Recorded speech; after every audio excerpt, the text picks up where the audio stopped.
When we are kids, we all want to be superheroes. We look at the colorful costumes, we look at the ability to fly, to lift cars, to swing above the gridlock of a loud, suffocating city. We look at the way they stand on rooftops, watching the sunset, and we think about the absolute freedom of it all. We think about what it would be like to be untouchable. But we never really look at the mask. We don't think about what it feels like to breathe inside a suffocating fabric when your nose is broken and your ribs are cracked. We don't think about what it does to the human being wearing it, day in and day out, year after year, with no end in sight. If you really look at Spider-Man, if you strip away the bright red and blue, the jokes, the cinematic swinging sequences, you don't find a story about freedom. Being Spider-Man isn't a power fantasy, it's a life sentence. It is arguably the most brutal, emotionally devastating existence of anyone who has ever put on a cape or a cowl.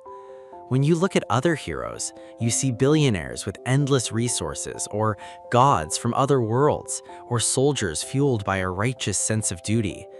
But Peter Parker didn't choose to become a hero out of a sense of divine purpose. He didn't make a vow to rid the world of evil. He became a hero out of guilt. You find a tragedy. It all starts with a mistake. A perfectly normal, incredibly human mistake. Peter was just a kid, an awkward, lonely kid from Queens who had been pushed around his entire life. He was the punching bag, the outcast, and then, suddenly, he wasn't. He was given a taste of ultimate power, and like any teenager who suddenly feels invincible after a lifetime of feeling small, he was arrogant for exactly one night. He had the chance to stop a thief. It would have taken zero effort, but he let the man run by. He looked the other way, because for the first time in his life, Peter Parker felt like he didn't owe the world a single thing. The world had never done him any favors, so why should he stick his neck out for it? And that single, fleeting moment of teenage apathy cost him the man who raised him. Uncle Ben's death is the foundation of Spider-Man. We all know the story. But stop and actually think about what that means for a 15-year-old boy. To know with absolute, terrifying certainty that the blood of your father figure is directly on your hands. Ben Parker didn't die of a sickness. He didn't pass away quietly in his sleep. He didn't even die in a random, unavoidable accident. He died because Peter couldn't be bothered to stick his foot out. He bled out on a sidewalk because Peter wanted to prove a petty point. With great power comes great responsibility. We treat that line like a motivational poster. We put it on t-shirts. But for Peter, it's not inspiration, it's a curse. It's a chain locked tightly around his neck. It is the voice of a dead man echoing in his head every single time he wants to quit. Every time he wants to just sleep for one full night. Every time his body is broken and his bank account is completely empty. He can never just walk away. He can never take a night off. Because the one time he decided not to act, he destroyed his own family. He is terrified that if he looks the other way again, someone else's uncle or father or brother will bleed out on a sidewalk. He swings through the city every night trying to outrun a ghost, trying to pay back a debt that can never, ever be repaid. But human beings adapt. We try to heal. We try to build a life around the crater of our trauma. Peter tried to find a way to be Peter Parker while the mask demanded everything from him. And for a little while, he found it. He found Gwen. Gwen Stacy wasn't just a girl he loved. She was the anchor to his humanity. She was the proof that he wasn't just a weapon. She was the proof that he could have a future, a career, a normal family. She was the one piece of light in a life that was constantly submerged in the darkness of the city's worst, most violent criminals. When he was with her, the guilt quieted down. When he was with her, he was just Peter. And then the mask took her too. It's the defining moment of Peter Parker's life, and it is the cruelest joke the universe could ever play on him. Picture the scene. High up on a bridge, the city cold and indifferent below. The Green Goblin throws her off the edge. Peter dives, he's desperate. He reaches out, he shoots his web. It flies through the air and catches her perfectly. He thinks he saved her.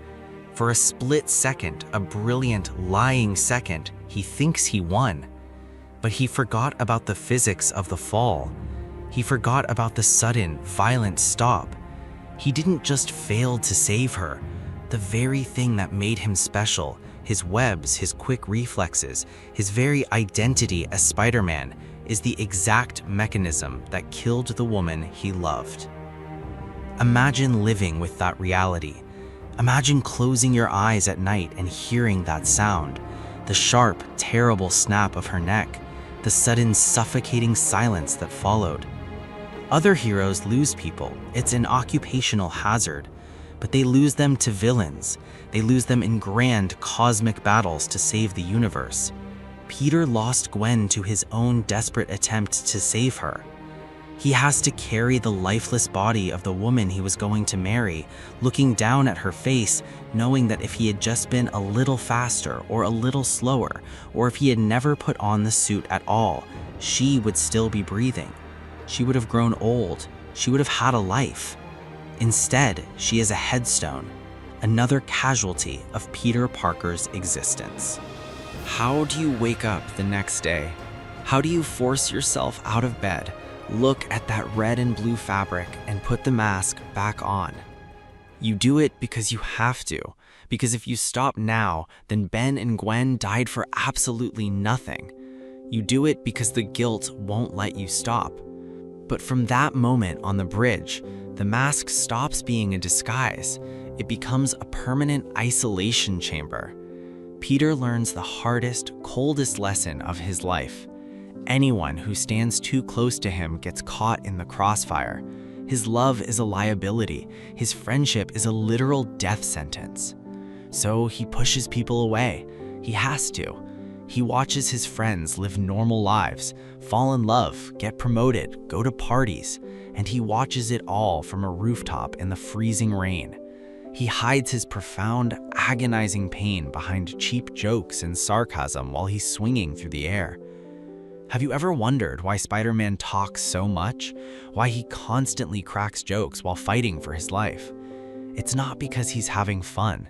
It's a coping mechanism. It's the frantic, nervous energy of a man trying to keep himself from freezing up in sheer terror or breaking down in tears. The public sees a wisecracking, confident hero. They don't see a man who is completely, utterly alone, using humor as a shield so his enemies don't see how broken he is inside. And what does he get in return for this massive, endless sacrifice?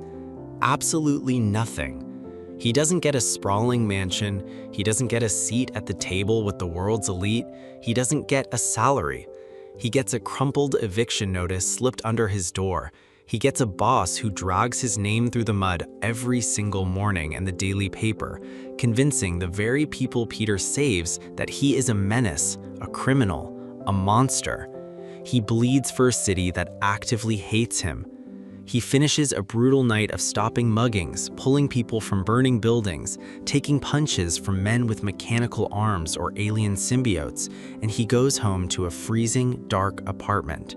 He sits on the edge of a cheap bed and sews up his own stab wounds with a needle and thread because he can't afford to go to a hospital, and even if he couldn't explain the injuries. He sacrifices his youth, his body, and his mind for the people of New York, and they repay him by throwing garbage at him, by running away from him in fear, by cheering when the police chase him down. Through it all, through the grinding poverty, the broken bones, the public hatred, and the suffocating grief, there was only ever one thing keeping him tethered to the ground: Aunt May.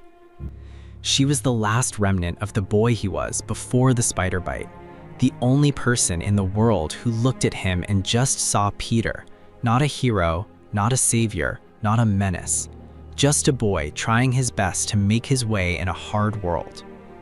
But loving her was its own kind of torture. Every single day he went out in the suit, he carried the crippling anxiety that his enemies would find out who he was, that the psychopaths he fought would bypass him and go straight for a frail, elderly woman. So, he lied to her. For years, he looked the woman who raised him in the eyes and lied to her face over and over again to protect her. He carried the heavy, ugly weight of that deception every time she worried about him, every time she scraped together her meager savings to help him pay rent. And eventually, it wasn't enough.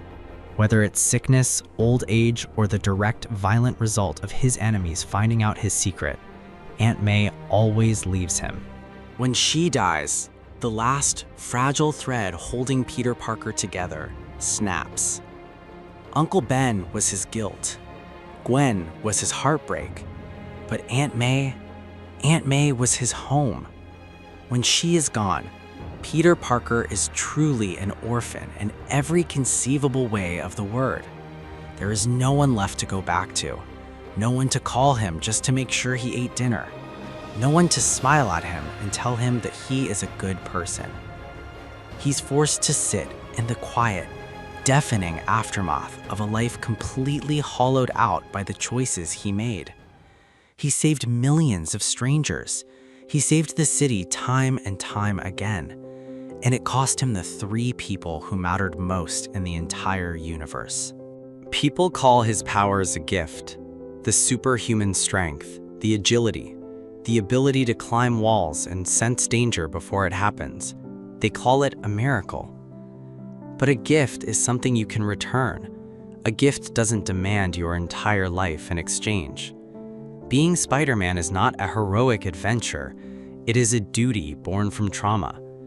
It is an endless, grinding cycle of self-sacrifice, where the reward for doing the right thing is almost always more suffering.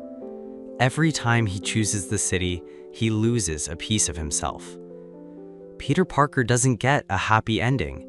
He doesn't get to ride off into the sunset with the girl of his dreams. He doesn't get a parade, and he doesn't get peace. He just gets older. He gets more scarred. He gets more tired. The injuries take longer to heal. The apartment stays empty. The silence gets louder.